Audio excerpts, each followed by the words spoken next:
প্রিয় দর্শক, আসসালামু আলাইকুম। আশা করি আপনারা সবাই ভালো আছেন। আজকের ভিডিওতে আমরা আলোচনা করব বহুল আলোচিত নাটক বদসুরাতের গল্প এবং আগামী পর্বে কি ঘটতে পারে তা নিয়ে। তাই শেষ পর্যন্ত সাথে থাকবেন। বদসুরাত নাটকটি শুধু একটি গল্প নয়, এটি আমাদের সমাজের একটি বাস্তব চিত্র তুলে ধরে। এখানে দেখানো হয়েছে কিভাবে একজন মানুষকে তার চেহারার জন্য ছোট করা হয়, অবহেলা করা হয়, অথচ তার ভেতরের মানুষটাকে কেউ বুঝতে চায় না।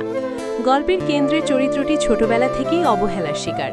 পরিবারের কাছ থেকে শুরু করে সমাজ, সব জায়গাতেই সে অপমান আর কষ্ট পেয়েছে। কিন্তু সময়ের সাথে সাথে সে নিজের শক্তি আর ধৈর্য দিয়ে প্রমাণ করতে শুরু করে মানুষকে তার চেহারা দিয়ে নয়, তার কাজ আর মন দিয়ে বিচার করা উচিত।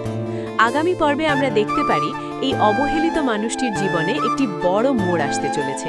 হয়তো এমন কিছু ঘটবে যা তার ভাগ্যই বদলে দেবে। যারা একসময় তাকে অবহেলা করেছিল তারাই একদিন তার পাশে দাঁড়াতে বাধ্য হবে। তবে গল্প এখানেই থেমে থাকবে না। নতুন করে কিছু ভুল বোঝাবুঝি, সম্পর্কের দ্বন্দ্ব আর আবেগঘন মুহূর্ত গল্পটিকে আরও জটিল করে তুলবে। সত্য প্রকাশ পাবে, কিন্তু সেই সত্য সবার জন্য সুখকর নাও হতে পারে। সবচেয়ে বড় প্রশ্ন হলো, শেষ পর্যন্ত কি সে তার প্রাপ্য সম্মান পাবে, নাকি আবারও সমাজের অবহেলার শিকার হবে? এই প্রশ্নগুলোর উত্তর জানতে হলে আমাদের অপেক্ষা করতে হবে আগামী পর্বের জন্য। তাই প্রিয় দর্শক, ভিডিওটি যদি আপনাদের ভালো লেগে থাকে তাহলে অবশ্যই লাইক দিবেন, শেয়ার করবেন এবং এমন আরও নতুন ভিডিও পেতে আমাদের চ্যানেলটি সাবস্ক্রাইব করে পাশে থাকবেন। সবাই ভালো থাকবেন। আল্লাহ হাফেজ।